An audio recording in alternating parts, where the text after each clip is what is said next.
Have you ever noticed how some people become completely silent after getting hurt? They don't argue.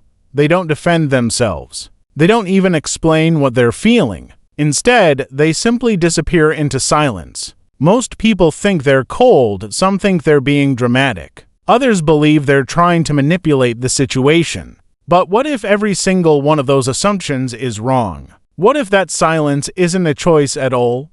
What if it's actually one of the oldest survival responses built into the human brain? And by the end of this video, you might finally understand why the quietest people often carry the loudest emotional battles. When someone hurts you, your brain has to make a decision in just a fraction of a second. Can I fight this? Can I escape this? Or should I shut everything down until it's safe again? Most people only know about fight or flight, but psychology tells us there's another powerful survival response. It's called freeze, according to trauma expert Dr. Peter Levine. When emotional pain becomes too overwhelming, your nervous system can automatically slow everything down to protect you. Not because you're weak, not because you're emotionally immature, because your brain believes silence is safer than saying something you'll regret. That's why your chest suddenly feels heavy, your heart starts racing, your thoughts become messy, and the words you wanted to say completely disappear. You're not refusing to speak.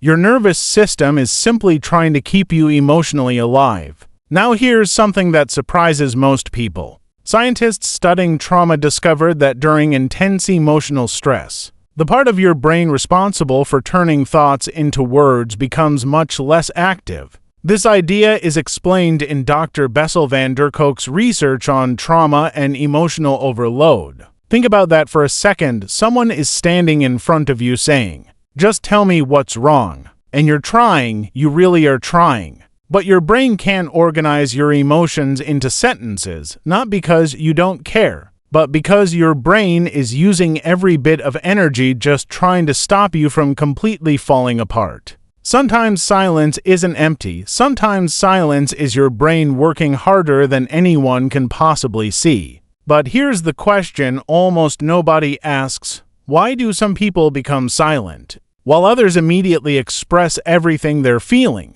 The answer usually begins much earlier than you think. Long before relationships, long before adulthood, long before you even understood what emotions were. It begins in childhood. As children, we naturally cry when we're hurt. We ask for comfort. We reach out without fear, until one day, something teaches us not to. Maybe someone told you, "Stop crying." Maybe you heard, "You're too sensitive." Maybe every time you opened your heart, someone ignored you, or laughed at you, or made you feel embarrassed for having emotions. Little by little, your brain learns something.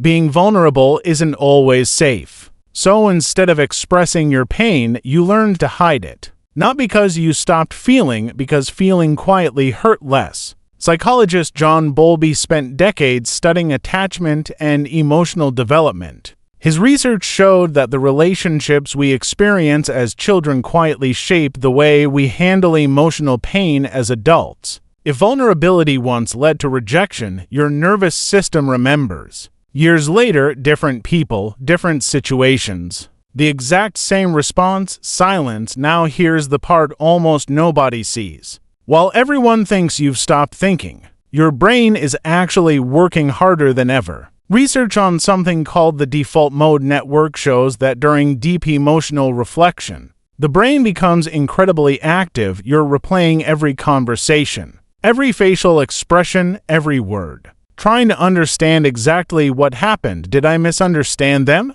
Did I overreact? Should I say something? Should I stay quiet? If I speak now, will I make everything worse? To everyone else, you look calm. Inside, your mind is solving hundreds of emotional questions all at the same time. Silence isn't always avoidance. Sometimes it's the deepest form of emotional processing a human brain can perform. And here's something even more powerful. Many quiet people aren't only protecting themselves. They're protecting everyone around them. Deep down, they know that speaking while emotions are out of control can destroy relationships. So they wait, not to punish anyone, but to make sure that when they finally speak, their words come from understanding, not anger. Psychiatrist Dr. Daniel Siegel describes something called the window of tolerance. It's the emotional zone where healthy communication becomes possible. Outside that window, nobody is really listening. Nobody is thinking clearly. That's why forcing someone to talk immediately often pushes them even further into silence. What they actually need isn't pressure,